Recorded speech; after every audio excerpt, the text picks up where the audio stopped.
So let me go ahead and patch us into the rest of the court here. Loree McBride is in the courtroom right now.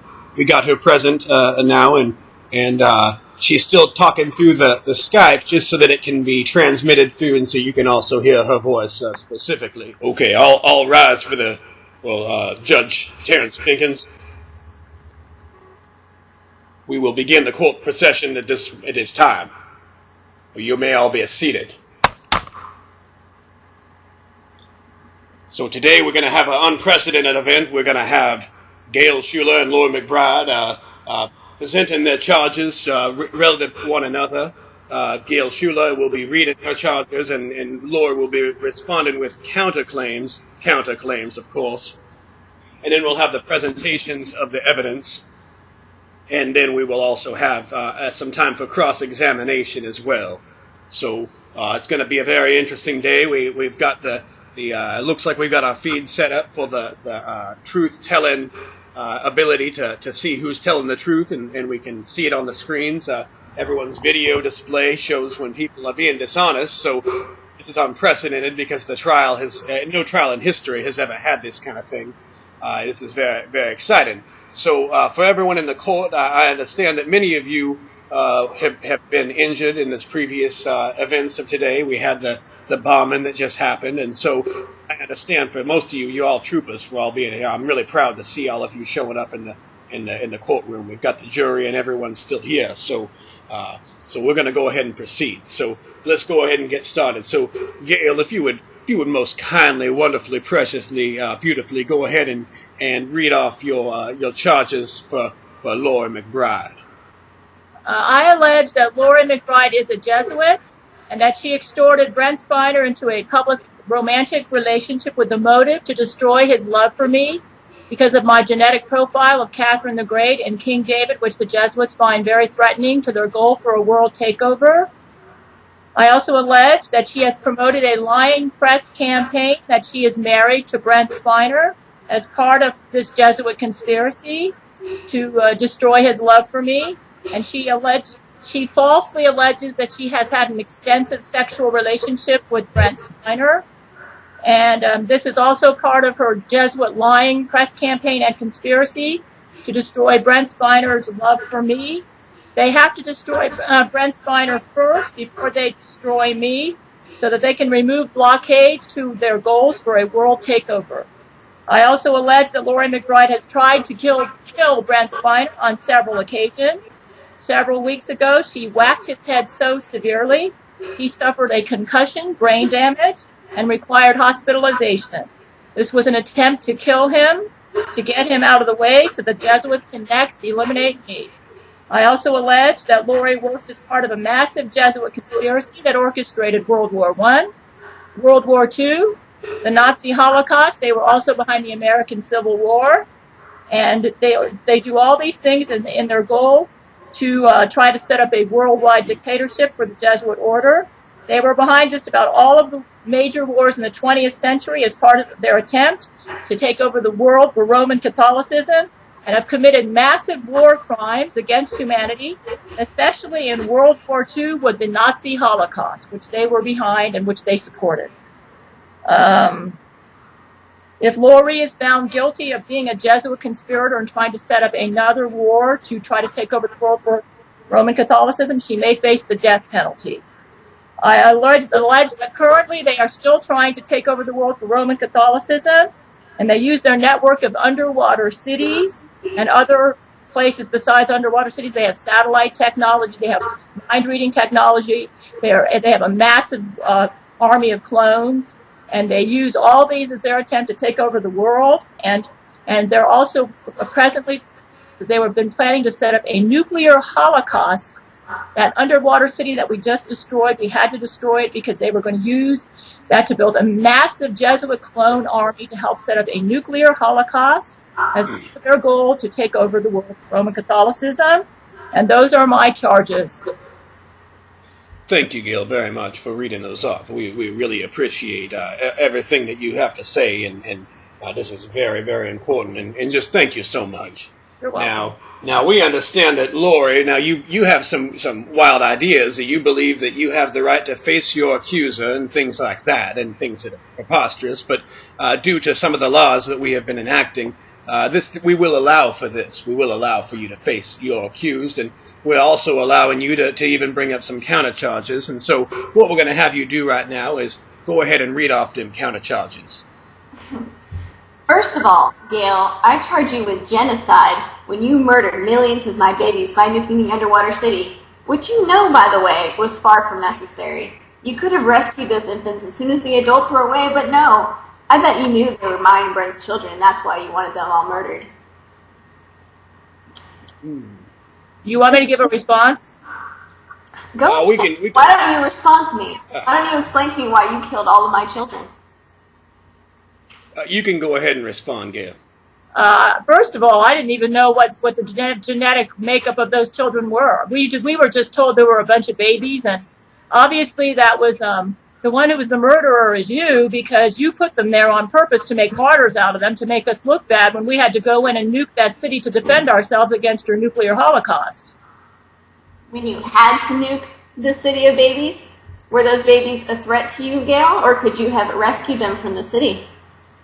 We gave you guys an opportunity to surrender, and you could have took them all out if you wanted to, but you left them there on purpose to make martyrs out of them. So I understand. Now I want to interject here. See, so what Gail is saying, Loree, is that because the adults were all held up in that compound and they were not letting you take the babies, these adults refused to surrender, from what it sounds like, and they didn't allow you to take the babies out, and that's why they had to perform the action, is from what I understand, right?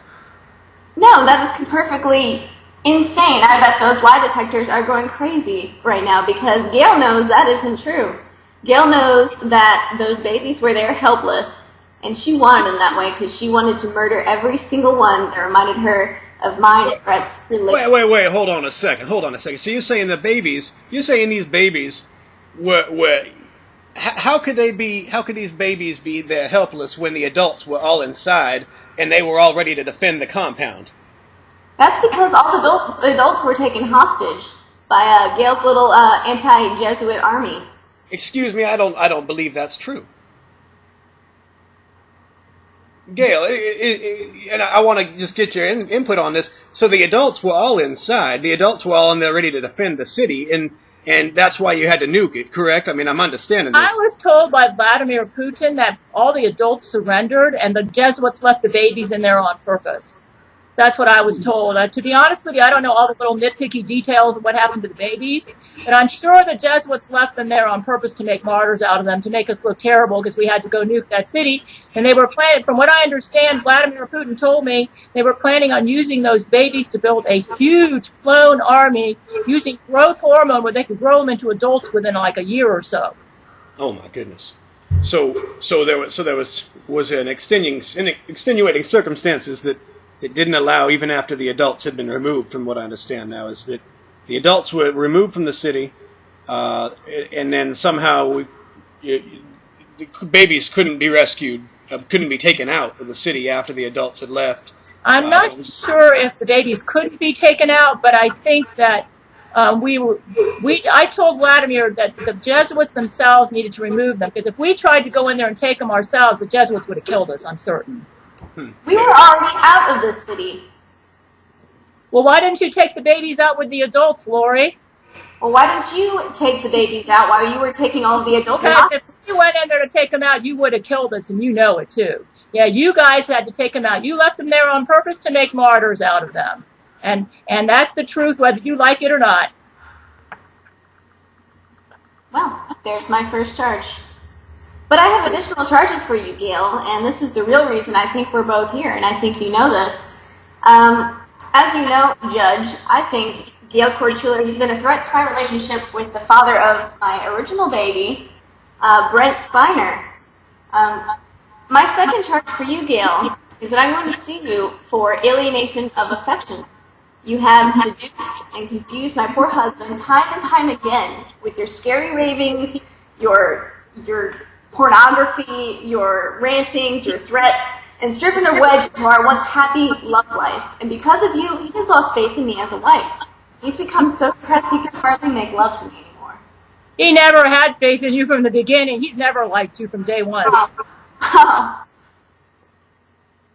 You obtained that relationship through extortion. You drug raped him. In September 1992, he's been trying to get rid of you ever since, and you threatened to give him bad press and that you'd expose all the minutest details of your alleged sex with him if he wouldn't go along with your agenda. Who was extorting who? You were extorting Brent Spiner into a relationship with him. So why the restraining order from Paramount? They were going to sue you and your real husband that you have since divorced for harassment charges because you wouldn't stop writing him. And I bet if he rejected you, you were going to reveal to the world that you were in some kind of sexual relationship with him. I bet that was your plan. You're lying. You know that's not true, Loree McBride. You're lying. You're a big fat liar. I have not had a sexual relationship with him except telepathically, and that only started in 2006. And when I got that order from a Paramount Studios Jesuit woman attorney, which Brent had nothing to do with, and which he did not want to send to me, I never sent another letter to Paramount. I never called them or never tried to do anything. You're lying. She tried to burn my mobile home down in 1998. Everyone knows that was your son, Eric Schuler. Oh, no, it wasn't, Loree McBride. She tried to set it up that way. He was there with me, and you're lying. I think the lie detectors are flashing right now. You're not going to get away with that. He didn't do it. He was right there with me, and he was helping me put out the fires. You did it. He's just as crazy as his mother. He was a little pyromaniac, and he would have loved to burn the house down just because he's crazy like you. My son did not do that, and I swear that on the death penalty. I know he's innocent. He didn't do it. You can kill me. I'm telling the truth. I swear that over penalty of death. I would say that he should have gotten his ass beaten by Daddy, but it really would have been funny if he burned down your trailer. You are a bad woman, man. You are such a liar. That's why Brent loves me. That's why he hates you. He calls you a bitch. Ooh, only in the bedroom. No, Brent's not like that. He's not as low as you.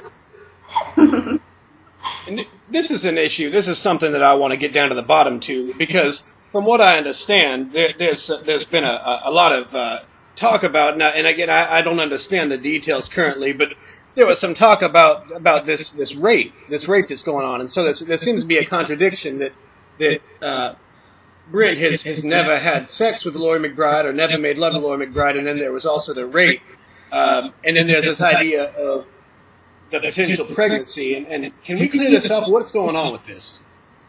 You want my opinion or hers? Really, we can go back and forth. I just need to understand this because I'd like to come to a resolution on this. I guess we'll let her speak first, and then I can interject if you want, or I can go first. It doesn't matter to me. Go ahead, Laura. Well, Judge, as you know, Gail, Brent has a little rape fantasy. And what he did was he laid down... Can you repeat that? Wait, hold on a second. What kind of fantasy does he have? Brent has a rape fantasy, Judge. Rape fantasy. Yeah, it goes both ways. He likes to be raped, and he especially likes to be raped. The audio's coming choppy right now on Loree McBride. I'm having a little trouble hearing her. Go ahead and say that again. Brent loves rape. He loves rape. Mm-hmm. He likes to rape, and he likes to be raped, and it just turns him... Loree, can you explain what you mean by rape? Define rape. Well, it's a very passionate sexual experience. Brent wants to be held down, he wants to be slapped, he wants to be smacked, and... No, not like that. You're a liar. He's not like that. I mean, in our telepathic sex, he is not like that at all. Nope. You're full of crap. Well, Judge, you see, I came into Brent's bedroom and I tied him to the bed. And he was drugged out, too. I liked it. Drugged out. Yeah, you drugged him out. Oh, Gail. Yeah, you know, he was so drugged out, he didn't even know what happened. He's been in counseling with Gerard Butler over this, and he just found out that he may have penetrated you. And you know what? He's devastated, but he was He penetrated all three of my holes, Gail.